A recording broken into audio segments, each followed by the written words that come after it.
All right, Alexander, let's talk about the situation in the Middle East and the war in Israel and Gaza, as well as some interesting statements from Biden himself, who now appears to be changing course a bit, shifting in his policy with regards to the war in the Middle East, where he is now calling for a pause in the war in order to allow humanitarian aid in Gaza.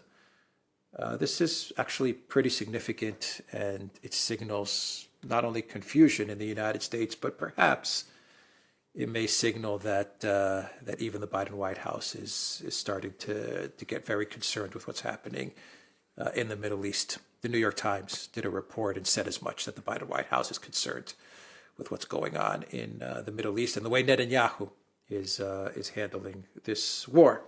And of course, all of this is in the context of an election in 2024, where Biden's polling numbers with Muslim and Arab Americans is sinking. It's evaporated. So what is going on? Well, let's just go back to last week when we were doing various programs about Biden's disastrous trip to the Middle East. The fact that he got incredibly close to Netanyahu appeared to give, in public, Netanyahu, in effect, a blank check, said various things which upset and annoyed Arab leaders, found that the Arab leaders in Amman, in Jordan, weren't prepared to meet with him, that he wasn't even able to go to Saudi Arabia, and things of that kind. And we were already talking then about how this had all the makings of a political, diplomatic debacle. And we are now seeing all of that play out in real time. I think that is the big takeaway of all of this. There is a military operation going on in Gaza. Israel has sent troops into Gaza. There is fighting there. I have to say straight away, there is very confusing information about what is going on, but it is clear that Israel is taking casualties. Of course, Hamas is also taking casualties. No doubt many more casualties than Israel is taking. But Hamas has an ability to absorb casualties, to say it straightforwardly, which Israel doesn't have. And that's the first thing to say. There are also pictures going around the world all the time, despite all the attempts to try to limit information flow from Gaza, which shows massive destruction there, many civilians being killed. There's more reports of hospitals being bombed, or at least the Israelis telling hospitals to evacuate, things of that kind. I mean, these are very, very politically damaging. I'm being very careful in my choice of words. Very damaging, disastrous images that are being circulating around the world. So last week, we've already talked about it. On Friday, we had the first resolution coming out of the United Nations at the General Assembly, calling for a humanitarian ceasefire. We've also had a succession of reports from UN officials, from various humanitarian agencies that are connected to the UN, criticising implicitly, pretty obviously, the actions, the conduct of the military operation in Gaza. We've also had other agencies starting to weigh in. We've had protests in various countries. We've had splits in the Democratic Party. And it is now clear that all these attempts to launch a war against Iran, about which I have no doubt, by the way, I'm absolutely sure that that was part of the agenda, that those are being strongly resisted across the Middle East. And we've also had a decision by the Arab states to reject any idea of a relocation of the population of Gaza into Sinai, into Egypt, or into Jordan, or even into Iraq, or all sorts of places that have been talked about. And so what we also see is around the world now there is the first signs of a cascade effect. Diplomatically, we've seen Jordan recall its ambassador from Israel. We've seen Chile and Colombia do the same. Colombia, by the way, traditionally and historically a friend and ally of Israel. And we also see Bolivia, which has a more left-wing, leftist government. They've actually broken diplomatic relations. And there's talk that more countries might follow suit and that we might have a cascade effect. There is an ongoing debate going on in the General Assembly where the United States is clearly on the retreat, and there is also ongoing debates going on in the Security Council. So what we're now starting to see are the first signs of the administration in a retreat. They're starting now to retreat. They've called off the idea of an attack on Iran, at least for the moment. I mean, we can never count on this for sure, but Biden had this critically important telephone conversation with al-Sisi, the Egyptian president. I've discussed the readout on my channel. Very extraordinary readout. It didn't even mention Hamas.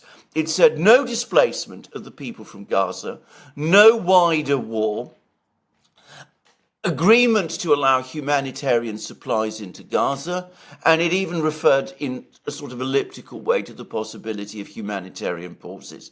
So that already signaled a retreat. Now we've had a string of articles starting to appear in the US media, in the New York Times, in Politico, distancing the administration from Netanyahu and talking about the need, that Netanyahu is clearly on his way out, that his time as Prime Minister of Israel is short.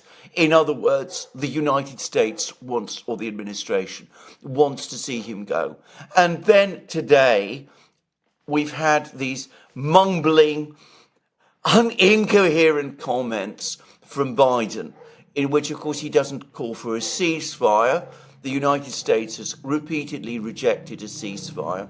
Coming round and saying that there's going to be a ceasefire would be a political humiliation. So he's talking about a humanitarian pause. But from what I can tell, a humanitarian pause, which in this kind of context appears to amount, in effect, to a sort of ceasefire. So we can see that the accumulating pressure from around the world, from within the United States, from people within the Democratic Party, are leading the administration, leading Biden into a position diametrically opposite to the one that he took when he went to Israel all those days ago and made all those mistakes which he did then, and when he took that decision to deploy all those huge forces to the Middle East. Let us be under no doubt, what we are starting to see is a diplomatic debacle in the making. Is Netanyahu going to be the person that they try to throw under the bus? Exactly. Because you are getting a lot of articles. You're getting a lot of articles which are talking about Netanyahu having to go from the U.S. side of things. I'm not sure if the Israeli media is reporting the same thing, but we know that Netanyahu going into this war was not very popular to begin with. He has a lot of domestic issues. And so maybe he's the one that they're going to try to scapegoat. But I mean, he's also a political survivor as well. And Politico mentions it as much in the article that they talk about with regards to the Biden White House wanting Netanyahu to go. He is clearly the fall guy. I mean, as I said, a diplomatic debacle in the making. So whom are you going to blame? Because you always have to blame someone. You blame Netanyahu. But who was it who went to Israel in the first place and gave Netanyahu a blank check? It was Biden. He might have said all kinds of things in private. We only have leaks to this effect. Show restraint, exercise restraint, think before. But in practice, the public optics were, we are with you all the way. And he was moving all those warships to the Middle East, giving every impression that the United States was preparing to take some kind of kinetic action, which, as we discussed in our programs, was clearly directed against Iran. So yes, Netanyahu is being prepared as the fall guy. Of that, there is no doubt at all. And they're now working. And again, if you look at these media articles, it's absolutely clear to me that that is what they're doing. They're pulling the various strings in Israel to try and get him removed. Netanyahu, as you correctly say, is a political survivor. He is a far cannier political operator than Biden is. We have to say that. He is also, somebody who doesn't, by the way, like Biden very much. But already he's making all kinds of speeches, incredibly inflammatory, very dangerous speeches, like, the notorious one, about, Amalek and all of this, which are clearly intended to try to solidify support within Israel from the more hardline people within his coalition who are essential in order to keep him in power. So it's going to be very difficult indeed to throw Netanyahu under the bus, but be under no doubt that is exactly what they're trying to do. Yeah, but I also think that Netanyahu's statements and speeches are targeted at the U.S., the evangelical base, and more importantly, the neocons. Because I think Netanyahu understands while Biden is a neocon, Biden is being moved into the direction to create a ceasefire and a pause for the reasons that you outlined, and of course, to find someone to scapegoat for this debacle that is taking place. And Netanyahu understands that if he's going to remain in power, and if there's going to be any group of people that is going to support him in the United States, it's going to be the hardcore neocons. So, Absolutely, he's appealing to them as well, and he's basically telling the neocons, they're trying to maneuver me out. You guys need to support me and keep me in power. And Lindsey Graham, he was speaking to CNN yesterday, and he said that there is no red line. There's nothing that Israel could do in Gaza from a military perspective that is going too far. So that was Lindsey Graham basically saying, Netanyahu, we have your back. So you can see this struggle. Exactly, that's the point. Netanyahu is, as I just said, a far cannier political operator than Biden is. Now, there's been lots and lots of criticism around the world of Netanyahu's speech, and I think it deserves that criticism. I think it's entirely the wrong speech for a leader to be making in a time of war. But Netanyahu has political objectives. He wants to retain his position as prime minister within Israel. That speech helps him do that. He wants to outmaneuver Biden in the United States. This speech helps him to do that as well. He is successfully framing it, I say successfully, in terms of the neocons, and as you rightly say, the evangelicals. He is framing this as a struggle between good and evil, darkness and light, as he also said, I believe, in a tweet. And, of course, they're backing him. Biden comes out the loser, whichever way this thing goes. Now, if he had acted with any degree of skill, if his people around him, Blinken and Sullivan and all these incompetents, had acted with any degree of skill, he would have avoided getting into this mess. But of course he didn't. He went to Israel. He gave, as I said, Netanyahu what to all intents and purposes looked like a blank check. And of course, Netanyahu is cashing it. So it's all very well for Biden to turn around now and say, well, we need a humanitarian pause, and displacement of populations isn't really what we're about, and we don't really want a regional war, which, by the way, we're not actually at the moment going to go to war with Iran. He might be saying all of this, but he's given signals to the past to all sorts of people who are going to interpret those signals in a particular way, that those are all the things that he wanted. And we see people like Lindsey Graham are saying, that there are no red lines in terms of what Israel can and should do. And others are going even further than that. So Biden has completely mismanaged this whole situation.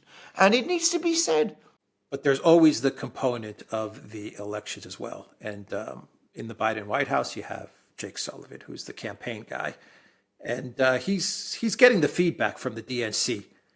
And they're giving him the numbers as far as the support for Biden is concerned. And Biden is losing two very big groups in the United States because of this war. His position of for Israel in this war, and he's losing the Gen Z, and he's losing the Arab Muslim Americans, and in a state like Michigan, that's a very important voting block that you need to carry if you're going to win Michigan, and so as I was reading the articles from the New York Times and Politico, I got the impression that the Biden White House would like Netanyahu to go.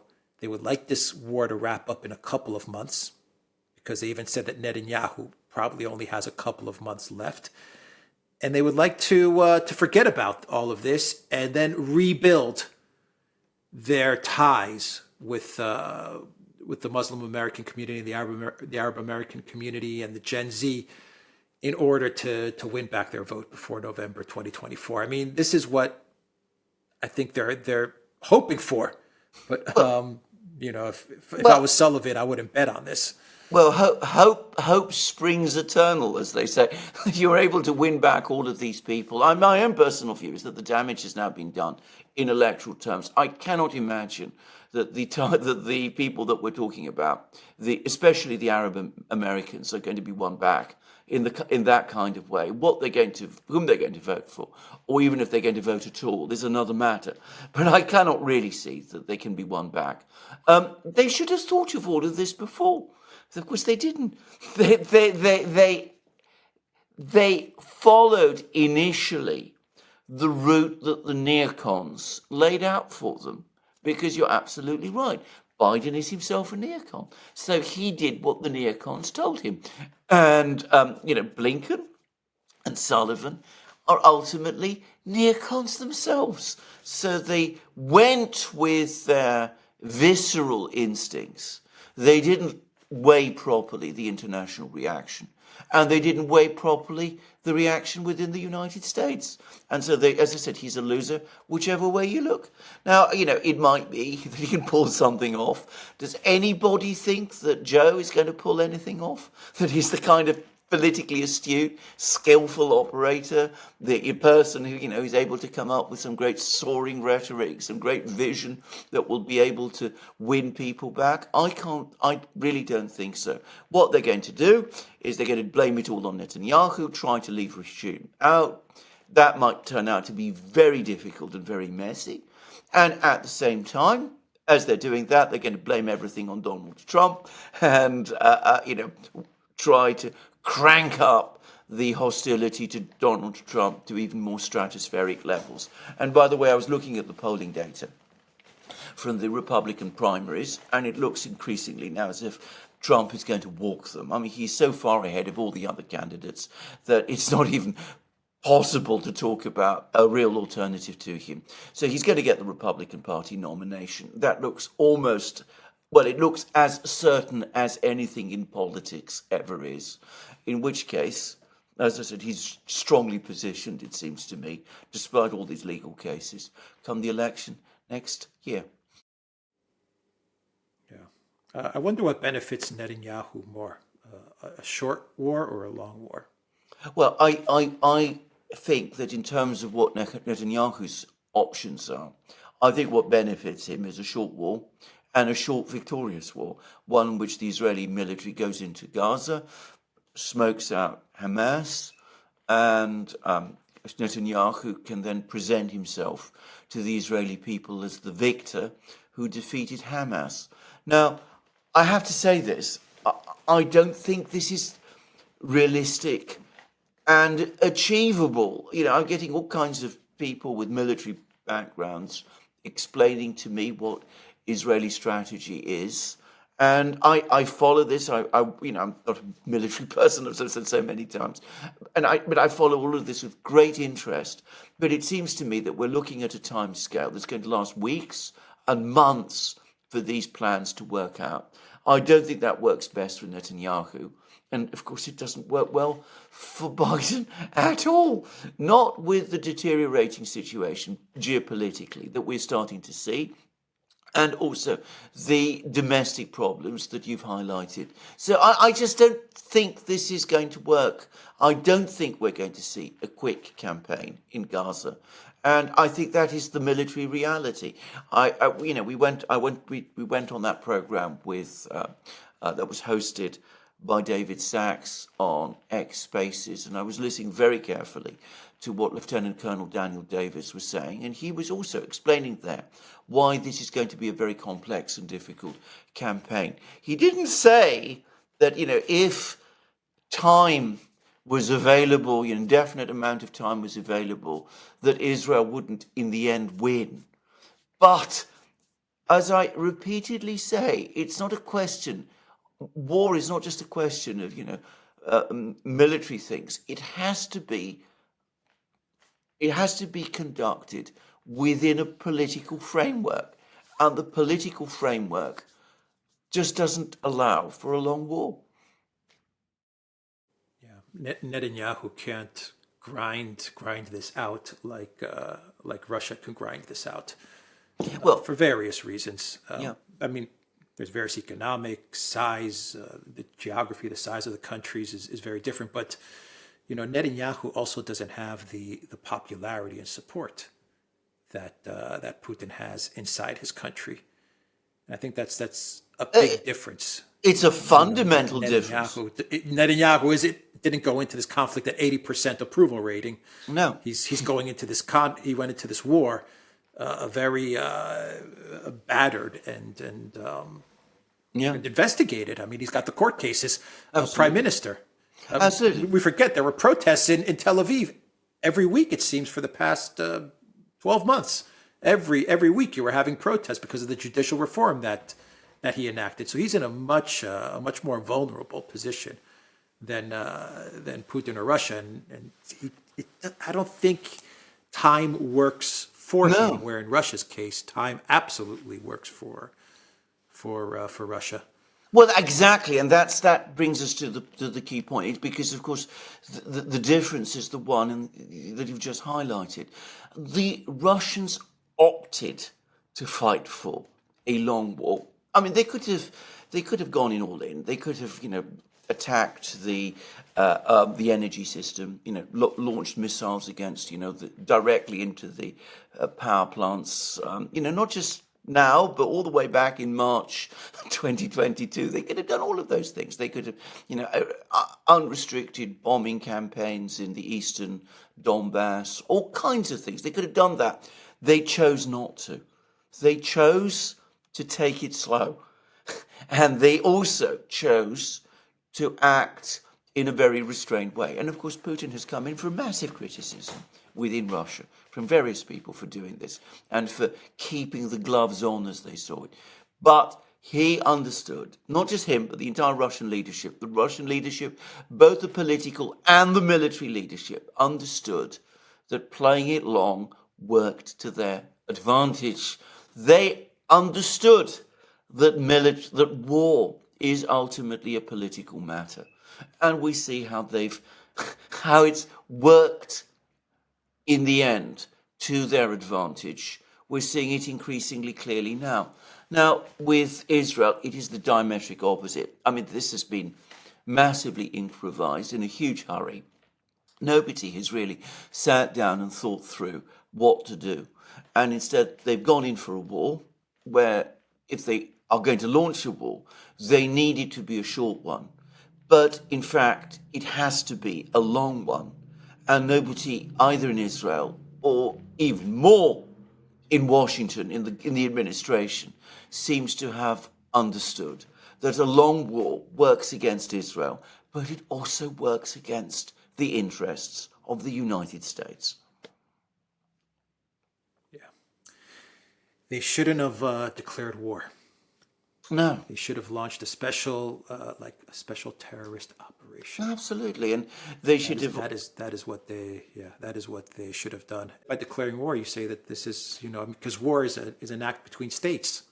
That is exactly, all that you say is exactly true. And of course, it's exactly the same mistake that the George W. Bush administration made, after 9/11. I mean, they also declare this war on terror, and we know the result. The point was, and I've said this now many times, I don't want to repeat myself about this, there were avenues that could have been followed, and there was machinery available, illegal machinery, the UN, the Security Council, all of those places, which an intelligent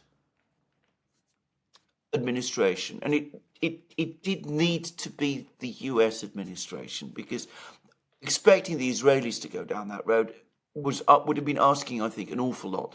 But the US administration should have followed that route, and had it done so, they would now be in a very strong position overall indeed. Hamas would have been isolated. The international global opinion would have been united behind it. We would have started to see the Security Council move to Chapter 7 sanctions and authorizations, probably, of military and enforcement action. And all the massive political damage that we're seeing, both in the United States and in the Middle East and globally, would have been avoided. But of course, these brilliant people, these masters of the universe, these geniuses, Newland and Blinken and Sullivan, they didn't think that way. All right, we will leave it there. TheDuran.locals.com. We are on Rumble, Odyssey, BitChute, Telegram, Rumble, Rockfin, and Twitter X. And go to the Duran shop. 20% off. Use the code TheDuran20. Take care.